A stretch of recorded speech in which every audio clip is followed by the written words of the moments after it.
While the WWE is making big moves with their biggest stars, AEW is just trying to build some momentum, and the next spot for them to do that is Revolution this weekend. A lot of talk about AEW over the last number of weeks and months. Certainly a lot of talk on this program as well. I think AEW, like I said, I think they're building some momentum, and I think there's a lot of fun that is being had right now. And one thing you know is they always deliver on pay-per-view.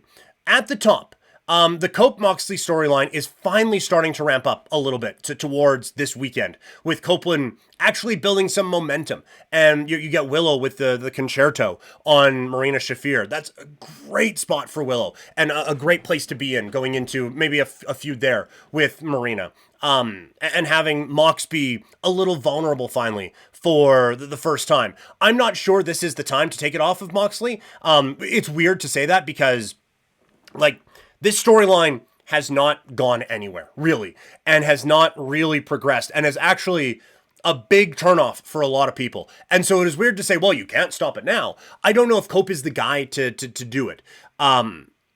Just because of like how anti-AEW it has been. Like, I feel like it does feel like it is building up to an Omega or an Ospreay to get control of AEW back. And so I feel like this would be, while it has been unsatisfactory so far, I think it would be a waste of some real dull months to just bail on it now before you get to what could be an ultimate big payoff of Will Ospreay winning and having like the Lex Luger, this is our night moment at an All-In or something like that. Like, I think you can kind of ramp back up with this and have it really be a Death Riders v AEW thing in a very special way. Like, I think there is something there. They just haven't got to it yet, but I think you are close enough to it that you can't just bail now, if that makes sense.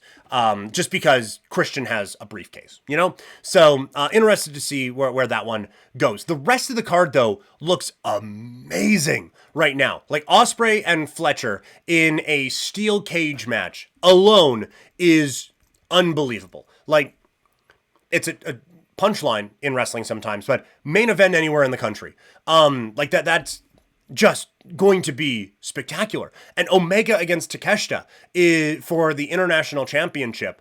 I would presume Omega wins this one, and then he gets Okada at All In, and you do kind of a title for title thing there. So I think I think this match is going to be one that is just otherworldly. Think Omega Gabe Kidd at Wrestle Dynasty out there. MJF against Hangman Adam Page is going to be so good. Like, the feud, the build up to this has been excellent and has been exactly what you needed it to be. And so you have a very solid foundation to put together a match on, and probably a feud that will continue beyond that. Swerve and Ricochet, the added touch of it being a number one contenders match, just so Swerve gets another opportunity at Ricochet.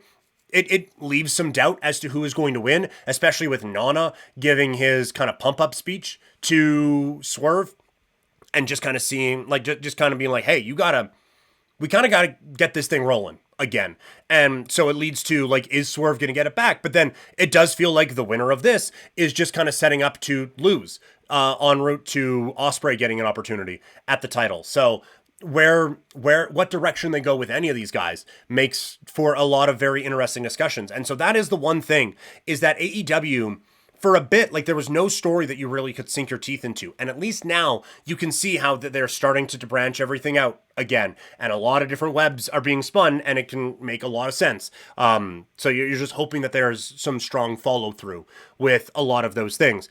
Mercedes Moné against Momo Watanabe is damn close to a dream match. That's going to be so much fun to see those two kind of women's wrestling legends go at it. And then Toni Storm against Mariah May could reach another level after a good Mariah May attack on Collision. So, like, this show is stacked right now. And when you look at it, there are, I would say, 7 of the 9 matches could be main event level ones. The Hurt Business against the Outriders, probably not.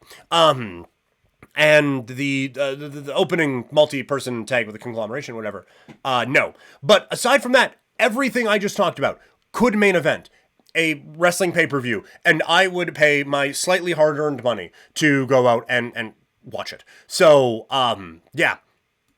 excellent, excellent, excellent card that has been built. AEW always delivers on pay-per-view. It is just the build up to it that sometimes is lacking and the follow-through that is a little lacking. The build up to this has started to hit a stride that AEW hasn't hit in a while, so very excited to see what the conclusion is for that.